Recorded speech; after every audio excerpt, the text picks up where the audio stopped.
Mi nombre es Álvaro Emiliano Serralde González del grupo y semestre 1 de la licenciatura de Derecho y voy a explicar los temas abarcados del primer parcial de la materia de Derecho Romano, empezando por los dos comicios, por curias y por centurias. Las curias eran la división interna de las tres tribus que integraban la población. Por un lado aseguraba el ejercicio de los derechos políticos y por otro el aspecto religioso y las festividades en general.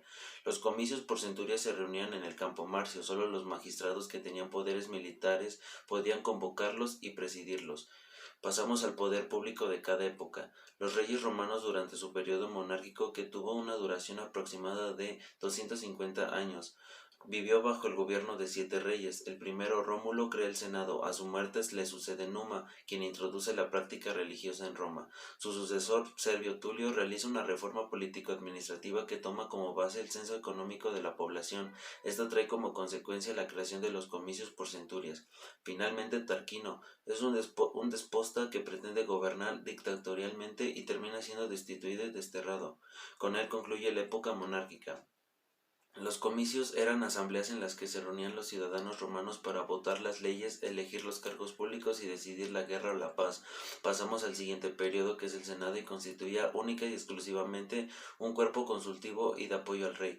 La república estaba conformada por los comicios, el Senado y los magistrados. Se dan las fuentes formales de la república. Pasamos a las constituciones imperiales.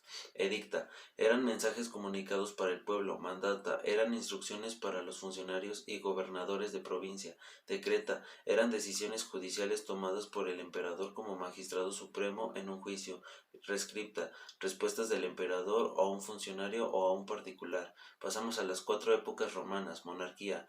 La época monárquica abarca desde la fundación de Roma hasta el año 243 de la era romana. Las circunstancias de la fundación de esta ciudad es que con el tiempo llegara a ser el centro del mundo. La población de esta pequeña comunidad se encuentra políticamente agrupada en 30 curias, esto es, de 10 curias por cada una de las tres tribus, cada una de ellas con un número de diversos individuos. República. Existió un conflicto entre patricios y plebeyos, lo cual estos abandonaron la ciudad para fundar una nueva.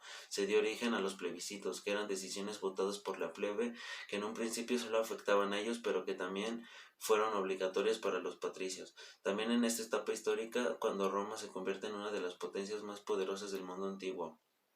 Principado o diarquía. Durante este periodo el poder supremo es compartido por el Senado, el príncipe o emperador. La labor de los comicios se torna prácticamente nula mientras el Senado va absorbiendo sus facultades. El emperador emite medidas legislativas como conocemos como constituciones imperiales.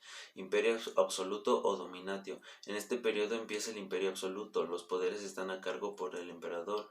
Es una época donde se abarca la caída de Constantinopla y se aumentan varias decadencias. Divisiones del derecho, público y privado. El derecho público, según afirma el mismo pasaje, trata del gobierno de los romanos, mientras el privado se refiere a la utilidad de los particulares. Derecho natural es el conjunto de derechos provenientes de la voluntad divina en la relación con la naturaleza del hombre, conformado por la unión de los sexos, la procreación, etc.